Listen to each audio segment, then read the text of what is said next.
Станува збор за прогресивна стапка на персонален данок од доход, сега две ќе бидат 9 и 18, како што кажа Заев. Порано беа 3, 15, 18 и 24. Искуствата од тоа време, нашите автентични македонски искуства се многу лоши, преди тоа што немаше граѓани кои плаќаа 24% персонален данок на доход. Имаше некој залутан поединец што плаќаше 18% и мноштвото плаќаа 15%. Тоа ќе биде и сега. Тоа значи дека секој ќе ја тебели или секој ќе ја фиксира платата до тие 720.000? Апсолутно. Друга работа што многу е нејасно презентирана мерката и со само тоа неприменлива. Значи, јасно е дека станува збор за прогресивен модел на оданочување и тоа во теоријата, да, повеќе ќе ги оданочуваме богатите, помалку сиромасите, тука има многу проект контра. Меѓутоа, од фискален аспект, значи тоа е секогаш модел кој стимулира даночна евазија. Во битието на човекот е да плати помалку данок. Дали е во Македонија, во Америка, во Јужна Америка, апсолутно не е битно. Значи, гените наши тоа го говорат да платиме помалку. Ако вие пред еден граѓанин, компанија, даночен обврзник, поставите два модела, викаш плати 9% или 18%. Нормално е дека целото негово внимание ќе се насочи на плаќање на помалата даночна стапка. Да ја исполни таа обврска со парите што ќе останат, а не се оданочени, ќе го бараме чарето како да ги оданочиме исто со помала даночна стапка, да ги направиме легални и да ги ставиме во функција.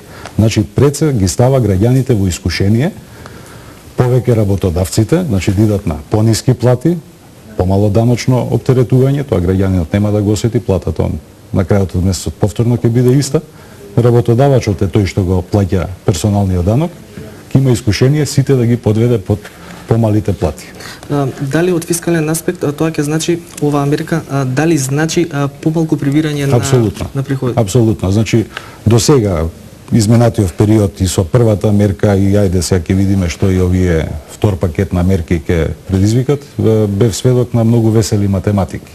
Што е 18%, што е 5%, толку милиони евра ќе дадеме на граѓаните, буџетот ќе го зголемиме. Значи, ја тоа би го дефинирал како весела математика, меѓутоа она што нашите пресметки во управата го кажуваат емпириски години назад, кога де факто го имавме овој законски модел со други стапки, значи тоа е само една ефтина козметика, станува збор за модел. Овој модел значи ниски буџетски приходи.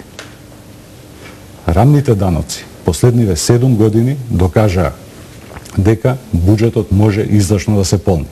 И тоа не само во 2006, 2007, 2008 година, туку многу повеќе во 2009, 2010, па и заклучно со 2013, кога под влијание на кризата, финансиската криза во САД, европската должничка криза, значи се што се случува, особено кај нас во регионот, значи светскиот проблем број 1 Грција е наш сосед, тоа се рефлектира во Македонија, се покажа дека овој даночен модел, оваа даночна политика обезбедува сигурни приходи на буџетот и реализација на се она што е владина политика. Во однос на втората мерка за ослободување на плаќање данок за приходите од земјоделска дејност, односно да не влегуваат во пресметување на формирање на даночната основица. Лепливо за уши.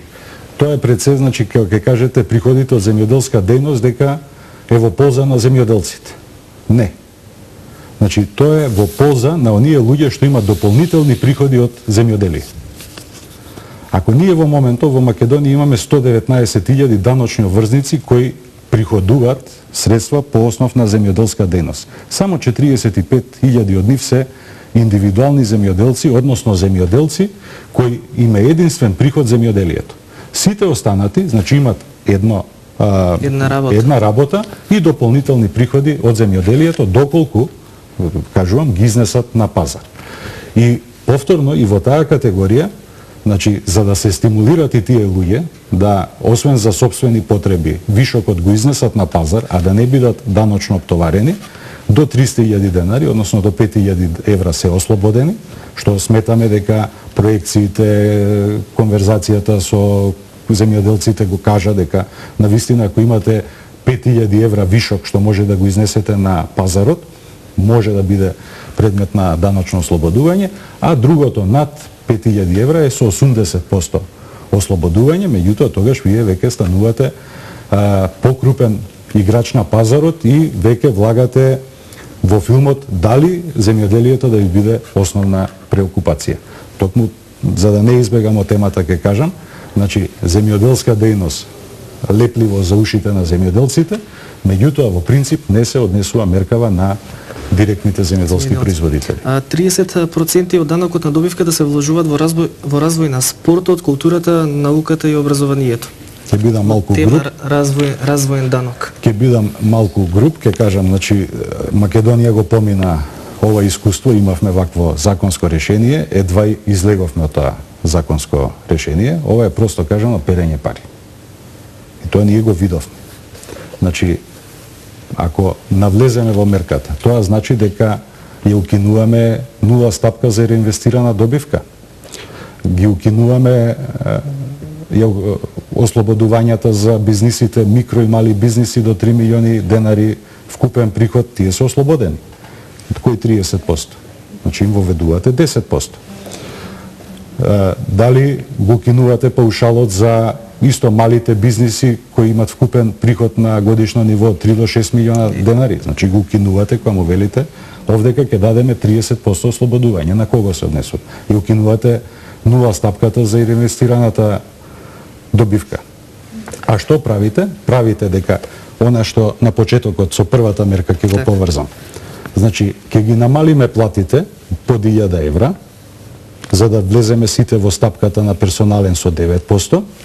Средствата што ќе останат, имаме данок на добивка, ќе бидеме многу фини и ќе ги донираме.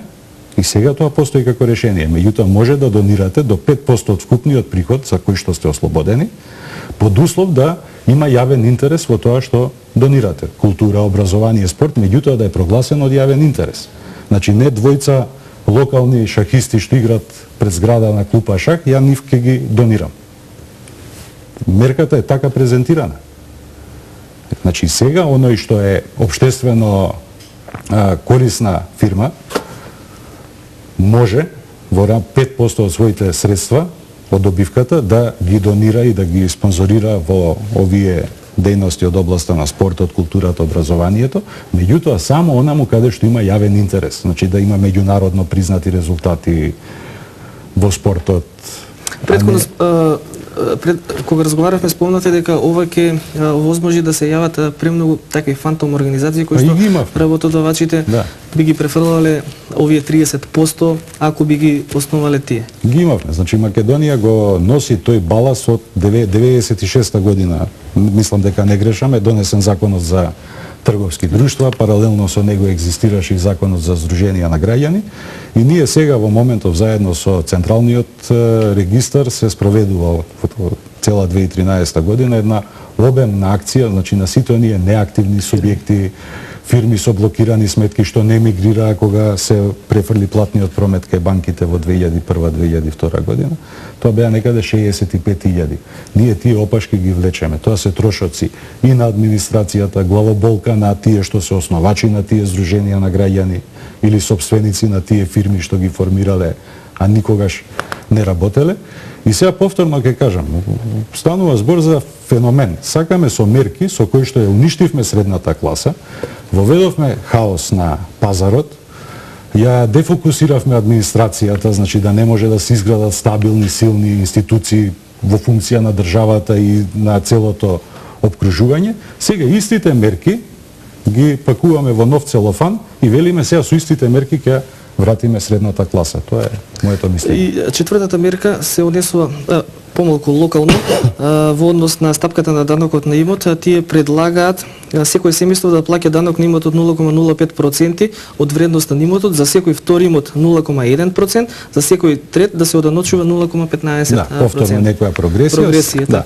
Значи и сега тоа постои. Значи централната власт е таа што ги поставува крајните маргини, а локалната власт одлучува кои ќе бидат стапките.